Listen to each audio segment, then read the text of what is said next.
우리 시간이 되었습니다. 함께 사도신경으로 우리 신앙을 고백하겠습니다. 전능하사 천지를 만드신 하나님 아버지를 내가 믿사오며 그 외아들 우리 주 예수 그리스도를 믿사오니 이는 성령으로 잉태하사 동정녀 마리아에게 나시고 본디오 빌라도에게 고난을 받으사 십자가에 못 박혀 죽으시고 장사한 지 사흘 만에 죽은 자 가운데서 다시 살아나시며 하늘에 오르사 전능하신 하나님 우편에 앉아 계시다가 저리로서 산자와 죽은 자를 심판하러 오시리라. 성령을 믿사오며 거룩한 공회와 성도가 서로 교통하는 것과 죄를 사하여 주시는 것과 몸이 다시 사는 것과 영원히 사는 것을 믿사옵나이다. 아멘. 우리 함께 찬송가 495장 익은 곡식 거둘 자가 찬송하겠습니다.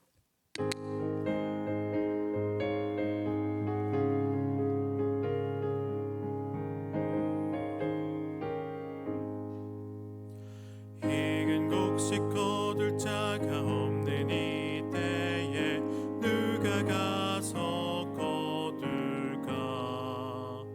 내가 어찌 게으르게 앉아 있을까? 어서 가자 밭으로 보내주소서 보내주소서. 재단 숯불 내 입술에 대니 어찌 주저할까? 주여 나를 보내주소서. 주가 두루 다니시며 일꾼 부르니 따르는 자 적도다. 뭐라 주의 사랑하는 익은 곡식을 어서 거두러 가자. 보내주소서 보내주소서. 재단 숯불 내 입술에 대니 어찌 주저할까? 주여 나를 보주소서. 주가 나를 부르시니 언제 어디나 기뻐 가서 일하리. 주가 명령 내리실 때 능력 받아서 기뻐 거두리로다. 보내주소서 보내주소서. 재단 숯불 내 입술에 대니 어찌 주저할까? 주여 나를 보내주소서.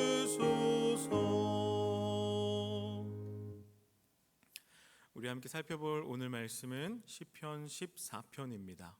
시편 14편 1절에서 7절의 말씀입니다. 제가 대표로 읽도록 하겠습니다.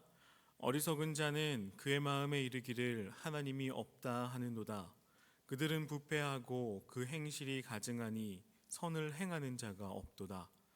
여호와께서 하늘에서 인생을 굽어 살피사 지각이 있어 하나님을 찾는 자가 있는가 보려 하신즉 다 치우쳐 함께 더러운 자가 되고 선을 행하는 자가 없으니 하나도 없도다. 죄악을 행하는 자는 다 무죄하냐? 그들이 떡 먹듯이 내 백성을 먹으면서 여호와를 부르지 아니하는도다. 그러나 거기서 그들은 두려워하고 두려워하였으니 하나님이 의인의 세대에 계심이로다. 너희가 가난한 자의 계획을 부끄럽게 하나 오직 여호와는 그의 피난처가 되시도다. 이스라엘의 구원이 시온에서 나오기를 원하도다. 여호와께서 그의 백성을 포로된 곳에서 돌이키실 때에 야곱이 즐거워하고 이스라엘이 기뻐하리로다. 아멘. 여러분, 이 시를 읽으시면서 정말 그렇지 하고 공감이 가시나요? 저는 이 시를 읽으면서 이런 장면이 떠올랐어요. 심성이 유독 악한 사람들이 이 세상에는 있죠. 그리고 그 사람들은 자기 마음대로 안 되면 바로 컴플레인을 걸어요. 그리고 신기한 게요, 이런 사람들은 기본적으로 세상을 알곱게 보더라고요. 세상과 나를 서로 대치해서 어떻게든 내가 원하는 대로 조금이라도 이득을 볼 수 있어야 하더라고요. 지금 대학생들은 이제 상반기에 1학기가 끝나고 방학을 했습니다. 그리고 얼마 전에 대학생들에게 성적이 다 나왔어요. 근데 성적이 나올 때면 꼭 그런 친구들이 있습니다. 본인은 공부를 분명히 안 했어요. 한 학기 내내 놀다가 성적을 보니까 본인이 원하는 성적이 아닌 거예요. 그래서 그 성적을 보고 교수님한테 전화를 합니다. 그리고 교수님한테 요청을 하는 거예요. 자기 점수가 너무 낮은 것 같다. 이거 좀 잘못된 것 같습니다. 올려주셔야 할 것 같습니다. 아니, 올려주셔야만 합니다. 라고 교수님한테 요청을 하는 거예요. 이런저런 핑계를 댑니다. 제가 지금 이번에 A를 받지 못하면, 이 수업에 A를 받지 못하면 다음 학기에 장학금을 받지 못해요. 그래서 꼭 올려주셨으면 좋겠습니다. 라고 핑계를 하기도 하고요. 그런데 문제가 있습니다. 꼭 이렇게 이야기하는 학생들을 보면은 자기가 성적이 올라가면은 동일하게 누군가는 성적이 떨어져야 되거든요. 모두가 다 A를 받을 수 없는 거거든요. 내가 A로 올라가면 A에 있던 한 사람이 B로 내려가는 겁니다. 그런데 이렇게 컴플레인을 걸려고 하고 심성이 악한 사람들은요, 이렇게 누군가 나 때문에 피해를 보는 것에는 전혀 관심도 없습니다. 이게 오히려 자기가 컴플레인을 걸고 성적을 올린 것을 아주 자랑스럽게 여기더라고요. 아주 내가 잘한 일처럼, 내 인생의 업적처럼 여기더라고요. 이 세상의 불의와 부도덕함은 아주 넘쳐납니다. 지금 제가 대학생 성적이라는 어쩌면 가볍게 여길 수 있는 이야기를 했지만요, 우리는 이미 이 세상을 살아가면서 이 세상의 불의와 그런 부도덕함이 훨씬 더 크고 훨씬 더 넘쳐난다는 것은 우리는 알고 있어요. 그리고 이런 사람들의 행동들 때문에 때로는 우리의 생계에 문제가 생기기도 하고, 우리 가족에게 문제가 생기기도 하고, 내가 어떻게 해결하지 못하는 큰 일이, 큰 문제가 나에게 다가오기도 합니다. 바로 이런 마음이 완악한 사람 때문에, 그리고 그가 한 일들 때문에 말이죠. 착한 사람은 호구라는 말이 그냥 나온 게 아닌 것 같습니다. 정말 착하게 살면, 정직하게 살면, 예수님께서 가르쳐 주신 대로 살면 이 세상에서 우리는 잘 먹고 잘 사는 게 아니라 오히려 피해를 볼 때가 훨씬 많거든요. 그럼 이 세상에는 왜 이런 불의함과 부도덕함이 있을까요? 그것은 하나님을 향해 무지하기 때문입니다. 이 세상은 하나님을 알지 못하고 아는 것이 하나도 없어요. 칼빈은 오늘 우리가 함께 읽었던 시편 14편 1절에서 3절을 보면서 이렇게 평가해요. 타락한 아담의 후손으로 태어난 인류 전체의 보편적인 본성이 바로 이렇다라는 겁니다. 그리고 바울은요, 로마서 3장 10절과 12절에서 바로 오늘 1절과 3절에서 나오는 이 내용을 비슷하게 이렇게 얘기해요. 우리도 잘 아는 표현이죠. 의인은 없나니 하나도 없다라고 말이죠. 하나님께서 이 세상을 굽어 살피시면서, 이 세상을 내려다보시면서 혹시 이 세상에 내 마음에 합하는 자가 있나, 혹시 이 세상에 선한 자가 있나 라고 찾아보시는데 하나님의 기준에 마음에 드는 사람이 한 명도 없다고 오늘 성경은 말하고 있습니다. 모두 다 선을 행하지 않고 악을 행하고 있는 거예요. 그리고 악을 행하지 않던 사람들도 악한 사람들과 함께 살아가면서 그 악함에 물들어간다라고 얘기하고 있습니다. 그리고 이것을 성경은 부패했다라고 얘기해요. 부패했다는 우리가 김치를 먹는 것처럼, 된장과 고추장을 먹는 것처럼 어느 정도 잘 발효돼서 우리가 먹을만하게, 쓸만하게 하는 게 아니에요. 완전히 곰팡이가 가득 차버려서 손도 대지 못할 만큼 아주 고약한 그런 어떤 것이 되는 거예요. 그러니까 부패했다라는 것은 이 세상에서는 우리 힘으로 아무것도 선한 것을 행할 수 없다라는 겁니다. 이 세상은 그런 게 당연한 거라고 얘기하고 있어요. 그리고 우리 인간의 기본 상태가 그러한 겁니다. 그리고 또 한 가지 이 불의함에 대해서, 부도덕함에 대해서 이 세상에 있는 이유를 오늘 성경은 말해주고 있는데, 그것은 우리 인간의 기본 상태가 하나님을 알 수 있는 상태가 아니라는 것에 대해서 얘기하고 있어요. 우리가 지금 이렇게 부도덕한 상태인 것은 우리 창조된 인간의 모습에서 마치 나사가 하나가 빠진 것 같은 모습이 됐다라는 거예요. 그리고 그것은 바로 무신론이라고 합니다. 하나님이 없다라고 하는 그런 기본 생각이 이 세상에는 깔려 있고 모든 사람에게는 깔려 있는 거예요. 그래서 하나님을 두려워하지 않게 되고 내 옆에 있는 사람들을, 함께 살아가는 사람들을 그저 내 욕망을 채우기 위한 소비재 정도로 여기는 거예요. 그렇기 때문에 이 세상은 부도덕함과 불의함이 넘쳐나는 겁니다. 자, 그렇다면요, 이 말씀을 우리 삶 가운데, 우리 믿는 사람들 가운데 적용해 보려고 합니다. 여러분, 이 말씀을 적용할 때에 그저 우리 교회 밖에 있는 사람들, 예수님을 믿지 않는 사람들이라고 확언해서 적용하지 않았으면 좋겠어요. 우리는 교회를 다니고 우리는 기도하고 있고 우리는 신앙생활도 지키고 있죠. 그러나 우리는 과연 하나님을 제대로 보고 하나님을 제대로 인식하고 있나요? 그렇다면 우리는 이 세상, 이 교회 밖에 있는 사람들과 다른 모습을 하고 있나요? 우리의 모습을 먼저 살펴봐야 될 것 같습니다. 우리라고 하나님을 볼 수 있는 능력이 있지 않아요. 우리라고 하나님을 인식할 수 있는 능력이 충분하지 않습니다. 우리는 이걸 자꾸 까먹어요. 우리가 예배하고 기도한다고 해서, 하나님을 향해 바라본다고 해서 이게 내 능력이라고 착각할 때가 많은 거예요.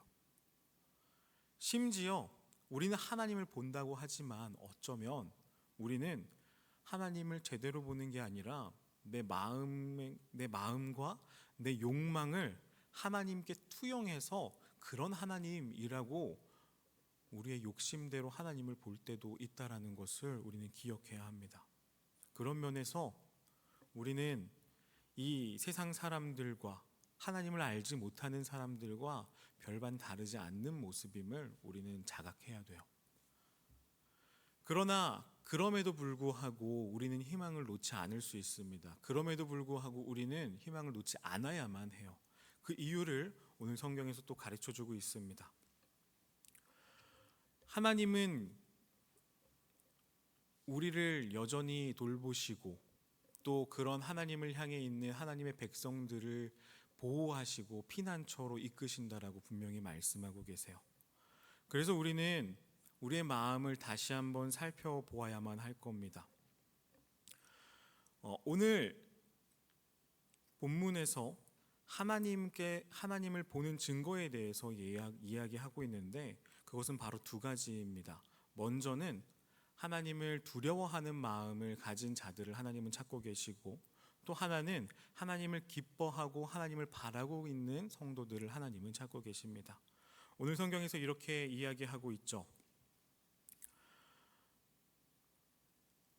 사람들은 두려워함을 느낀다고 합니다. 언제 두려워함을 느끼냐면은 하나님께서 의인의 편에 서 계신 것을 볼 때 사람들은 두려워한다라고 이야기하고 있어요. 그리고 이것은 동일하게 우리에게도 마찬가지예요. 우리도 하나님을 두려워하는 마음을 가져야 됩니다. 사랑하는 하나님만 강조하지 말고 우리는 하나님을 경외해야 돼요. 여러분, 경외라는 말에는요, 사랑한다, 추앙한다 라는 말도 있지만 두려워한다 라는 말도 있는 겁니다. 우리는 우리 가운데 찾아오신 하나님을 바라볼 때, 우리를 피난처로 인도하시는 하나님을 바라볼 때, 그런 악인들의 행위에서 우리를 보호하시고 지키시는 하나님을 바라볼 때, 우리는 그런 하나님의 모습 속에서 우리는 하나님을 경외해야만 해요. 그리고 그 경외한다라는 말에는 우리는 하나님을 두려워한다라는 말이 꼭 필요한 겁니다. 우리는 하나님을 두려워하지 않는다면 앞서 이야기한 것처럼 무신론자들과 별반 다를 바 없는 우리의 모습을 취하게 될 거예요. 그렇기 때문에 우리는 항상 하나님께서 나 역시 벌하실 수 있고 나 역시 치실 수 있으시다라는 것을 우리는 항상 인식하고 그런 하나님을 기억하면서 하나님을 두려워해야만 하는 겁니다. 그러나 또 하나는 두려워하는 것뿐만 아니라 우리는 그런 우리에게 나타나셔서 우리를 보호하시고 지키시는 그 하나님을 기뻐하기도 해야만 해요. 하나님께서는 예수님의 가르침을 따르는 이들을 위로하시고 또 피난처로 보호하실 때 하나님의 백성들은 그 하나님을 보면서 기뻐한다, 기뻐하리로다 라고 말하고 있습니다. 왜냐면요, 그 보호하는 대상이 우리이기 때문이에요. 하나님은 악인들을 벌하시지만 그런 차원에서는 우리도 하나님의 벌하심을 받을 수 있어요. 그러나 그 벌하심이 영원한 징계, 영원한 처벌, 지옥행 확정이 아니라 우리에게 부어지는 그 징계는 잠시의 징계이에요. 그리고 그 징계의 목적은 우리를 영원한 지옥에 떨어뜨리는 것이 아니라 다시 하나님에게로 돌아오게끔 하는 그 정도의 징계이기 때문인 겁니다. 그리하여서 우리는 그 징계 뒤에 찾아올 우리를 보호하시고 인도하시고 그 사랑으로 감싸주실 그 하나님을 보면서 우리는 기뻐할 수 있는 거예요. 그리고 그 모습을 오늘 성경에서 야곱이 즐거워하고 이스라엘이 기뻐하리로다 라면서 다윗은 하나님을 찬양하고 있는 거예요. 그리고 그 모습을 기대하고 소망하고 있는 거죠. 그렇기에 우리 역시 하나님을 기대하는 겁니다. 하나님을 기뻐하는 겁니다. 하나님을 소망하는 거예요. 그게 우리가 해야 될 일인 거죠. 하지만 성경은 분명히 말합니다. 악인들이 성도들을 떡 먹는 듯이 먹는다고요. 어쩌면 그게 당연한 일인지도 모르겠습니다. 그러나 그럴 때 우리가 그렇게 잡아먹히는 것만 같을 때 우리는 우리 구주 예수님을 기억했으면 좋겠어요. 우리 구주 예수 그리스도께서는 우리가 이렇게 핍박을 받고 이 세상에서 고통당하는 일을 그냥 두지 않으시고 지금도 그 보좌 오른편에 계셔서 우리 성부 아버지 하나님께 우리를 대신해서 지금도 탄원하고 계시고 우리를 위해서 기도하고 계시니까요. 우리는 그런 예수님을 기대하고 또 우리를 향해 보호하실 하나님을 기뻐했으면 좋겠습니다. 그리하여서 오늘 말씀을 종합하면서 우리는 하나님 앞에 이런 마음을 가지고 오늘 하루를 살아갔으면 좋겠어요. 그것은 우리가 오늘 처한 상황이 어떤 힘든 일이 우리를 찾아오더라도 그리고 어떤 불의함이 나를 찾아오더라도 내가 그 속에서 분노하지 않고 오히려 내 욕망을 그들에게 털어놓지 않고 투영하지 않고 오직 나를 지키시고 인도하실 그 선한 하나님을 기대하겠습니다 라는 마음을 오늘 우리 마음 가운데 품고 오늘 하루를 살아갔으면 좋겠습니다. 우리 다 같이 기도하겠습니다. 하나님 아버지 감사합니다. 오늘 주님께서 우리에게 부어주신 이 시편 14편의 말씀을 돌이켜보며 하나님 이 말씀이 우리의 오늘의 삶 가운데 온전히 적용되고 온전히 누리면서 살아가기 원합니다. 하나님 이 세상에 불의함이 있는 것은 하나님께서 우리에게 말씀하셨듯 당연한 것이고 그 불의함 때문에 예수 그리스도를 따라가는 우리는 피해를 보고 괴로워합니다. 그것을 하나님께서 우리에게 당연하다 가르쳐 주셨습니다. 그러나 하나님 우리가 이 불의함을 당할 때에 우리가 똑같이 그들에게 분노하고 불의로 대하는 것이 아니라 예수 그리스도께서 가르쳐 주신 사랑으로 용서로 화평으로 대할 수 있도록 우리 마음을 붙잡아 주시옵소서. 그리고 그 일을 위해서 하나님께서 나를 보호하시고 피난처로 가장 좋은 길로 인도하심을 소망하며 기대할 수 있도록 주여 우리 마음을 인도하여 주시옵소서. 감사합니다. 우리 구주 예수님의 이름으로 기도드립니다. 아멘. 우리 함께 주기도문 하겠습니다. 하늘에 계신 우리 아버지여, 이름이 거룩히 여김을 받으시오며 나라에 임하옵시며 뜻이 하늘에서 이루어진 것 같이 땅에서도 이루어지이다. 오늘날 우리에게 일용할 양식을 주옵시고 우리가 우리에게 죄 지은 자를 사하여 준 것 같이 우리의 죄를 사하여 주옵시고 우리를 시험에 들게 하지 마옵시고 다만 악에서 구하옵소서. 대개 나라와 권세와 영광이 아버지께 영원히 있사옵나이다. 아멘. 우리 들으신 말씀 기억하며 함께 기도하겠습니다. 첫 번째 기도 제목은 세상의 불의가 아닌 하나님의 구원과 돌보심을 기대하고 기다릴 때 우리의 마음에 소망을 주시고 또 하나님의 도우심을 보며 기뻐하는 하루 되게 하옵소서. 우리 함께 기도했으면 좋겠습니다. 두 번째 기도 제목입니다. 각 교육부서 여름 사역을 통하여 다음 세대들이 바른 신앙을 가지게 주님 도와주시고 또 이를 위해서 한 마음으로 기도할 수 있는 우리 성문교회 될 수 있도록 주여 인도하여 주시옵소서. 우리 이렇게 다음 세대를 위해 기도했으면 좋겠습니다. 그리고 마지막으로 우리 선교지를 위해서 선교사님들을 위해서 함께 기도하기 원하는데요. 우리 교회에서 파송한 이용모 이은하 선교사님, 김진영 송경진 선교사님, 박이삭 전수정 선교사님, 그리고 함께 협력하는 영경남 선교사님 가정과 선우건 목사님 가정까지 모두 하나님을 알지 못하는 그 불의가 넘치는 선교지에서 오히려 하나님을 소망하고 하나님을 기대하는 우리 선교사님들과 그곳에 있는 모든 성도들 다 될 수 있도록 주여 인도하여 주시옵소서. 우리 이렇게 세 가지 기도 제목을 놓고 함께 기도하신 후에 각자 개인 기도하시고 돌아가도록 하겠습니다. 우리 함께 기도하겠습니다.